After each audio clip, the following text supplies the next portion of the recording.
Bonjour, bonjour. Bienvenue à notre programme Project Break, notre petite minute management de projet, petite pause, devrais-je dire, notre petite pause management de projet pendant laquelle on évoque une thématique en lien avec le management de projet, notre profession. Aujourd'hui, nous allons nous pencher sur la gestion des risques du projet. Il faut déjà le dire, hein, nous n'avons pas de projet sans risque. Tous les projets contiennent des risques, tous les projets sont risqués. Il n'y a pas de petits risques, il n'y a pas de risques qu'on doive mettre de côté ou négliger. Tous les risques sont importants et méritent notre attention. Pour bien gérer les risques du projet, vous allez devoir mettre en œuvre 7 processus. Tout d'abord, vous allez devoir planifier la gestion des risques.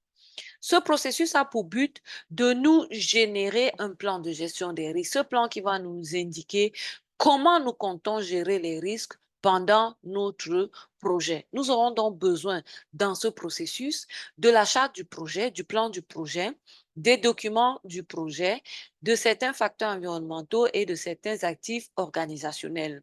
Tout ceci va être soumis au jugement des experts. Les experts ici peuvent être des certifiés RMP, Risk Management Professional, qui est une certification en gestion des risques du PMI. Les experts ici peuvent être des personnes qui sont des gestionnaires de risques expérimentés, etc. Ces données d'entrée soumises au jugement d'experts vont être analysées et ceci va se faire pendant des réunions de planification des risques. À l'issue de ce processus, on aura donc notre plan qui va nous indiquer comment gérer les risques. Et puis, nous devons identifier les risques. De quels risques parlons-nous? Les documents tels que le plan de projet, les documents du projet, les accords passés avec les fournisseurs, par exemple, les documents d'approvisionnement tels que les appels d'offres, les réponses aux appels d'offres, les offres techniques, les offres financières, etc., sont des documents dans lesquels nous avons une source importante de risque. Allez exploiter ces documents pour identifier les risques potentiels de votre projet. Mais au-delà de ces documents que nous avons dans le projet, il y a des facteurs environnementaux de l'organisation et même des actifs organisationnels qui peuvent être une source d'information pour identifier les risques. Toutes ces données d'entrée vont donc être soumises à nos experts qui vont se prononcer et avec qui nous allons d'ailleurs faire de la collecte des données. Une bonne exploitation de ces documents et tout ce qui nous entoure va nous permettre de ressortir des documents, va nous permettre de ressortir des risques liés à notre projet. On ne va pas se limiter à recenser les risques, on va aussi les analyser. On va analyser les données qui auront été collectées et nous pouvons utiliser d'ailleurs des listes rapides pour nous permettre d'identifier les risques. Un exemple de liste rapide, c'est PESTEL, P-E-S-T-E-L. Sur Internet, il y a une très bonne documentation qui renseigne sur cet outil-là, sur cette liste rapide. L'identification des risques va se dérouler pendant ce qu'on appelle des ateliers de risque. Donc, les réunions évoquées dans ce processus, ce sont des ateliers de risque. Pendant ces ateliers, vous pouvez organiser des ateliers spécialisés par corps de métier. Par exemple, des ateliers adossés au lot de travaux que vous aurez donc présenté dans votre work breakdown structure. Ça aussi, c'est un exemple de réunion nécessaire dans ce processus. Naturellement, les compétences interpersonnelles et d'équipe du chef de projet doivent être mobilisées dans ce processus. À la fin de ce processus, deux importants documents vont être produits. Le premier, c'est le registre des risques qui va donc recenser l'ensemble des risques du projet du début à la fin du projet. Mais aussi le deuxième document important, c'est le rapport sur les risques. Ce rapport va rendre compte du comportement de ces risques depuis l'identification jusqu'à la fin du projet. Est-ce que le risque s'est réalisé? S'il s'est réalisé, quelle est la réponse qu'on lui a apportée? Est-ce que la réponse apportée a effectivement résolu le problème? Est-ce que la résolution d'un risque a donné lieu à un risque résiduel? Toutes ces informations doivent être retrouvées dans le rapport sur les risques. Ce processus va donc nous permettre aussi de mettre à jour certains documents du projet. La gestion des risques du projet, c'est aussi d'effectuer l'analyse qualitative. Ici, il s'agit de quoi?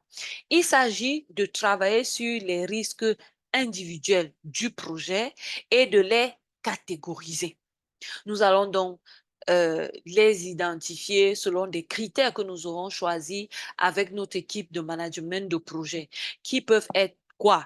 Avoir des risques de type politique, des risques techniques, des risques technologiques, des risques liés au genre. Je dis vraiment tout ce qui me passe par la tête. C'est à vous de décider des critères qui vont donc permettre de catégoriser les risques. C'est le but de ce processus. C'est pour cela que en entrée, on prendra donc le plan du projet, les documents du projet, certains environnements, certains facteurs environnementaux de l'organisation et certains actifs organisationnels. On aura besoin des experts pour nous accompagner dans la collecte des données, dans l'analyse des données, qui vont nous permettre donc d'aboutir, à la catégorisation des risques, mais aussi à la représentation de ces données qui peut être faite sous forme matricielle, par exemple.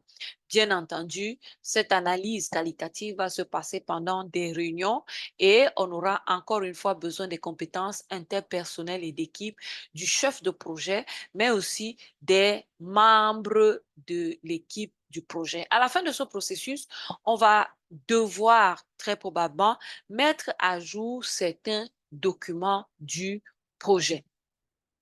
Après l'analyse qualitative, on va faire l'analyse quantitative des risques. Celle-ci, contrairement à l'analyse qualitative, va porter à la fois sur les risques individuels et sur le risque global du projet.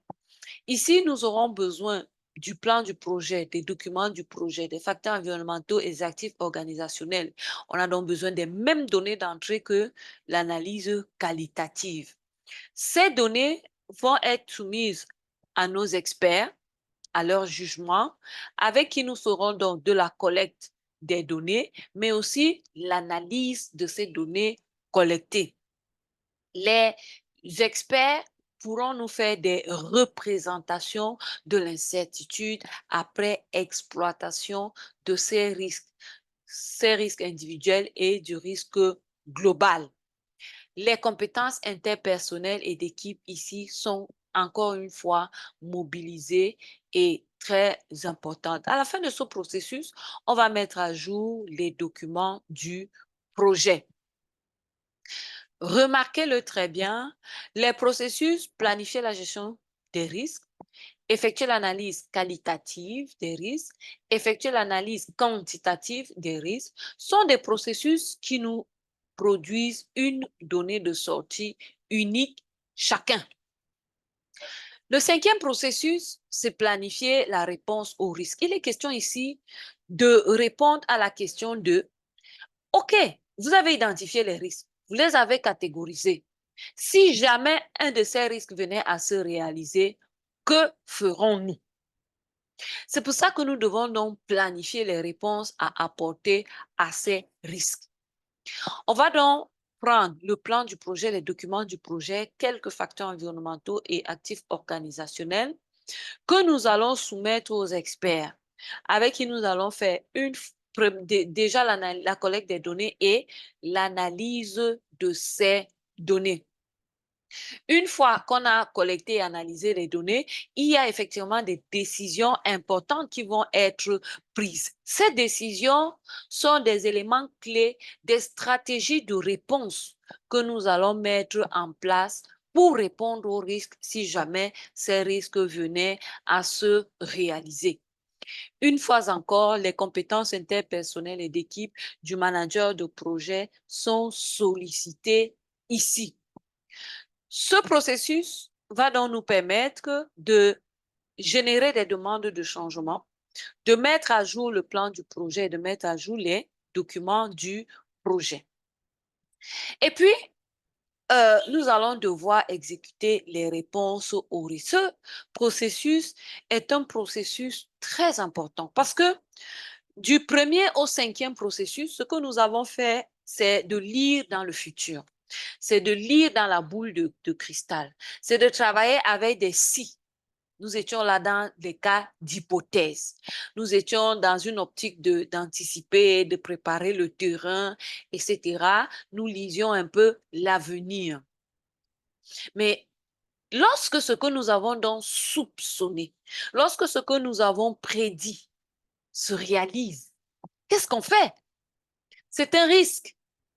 Et s'il s'agit là d'une menace, il faut absolument prendre des mesures. D'ailleurs, s'il s'agit d'une opportunité, il faudra la saisir. Et c'est ce processus qui vient donc répondre à cette question. Nous avons déjà des stratégies de réponse. Lorsque le risque se réalise, on répond. Alors, pour cela, on a besoin de notre plan de projet, des documents du projet, des actifs organisationnels.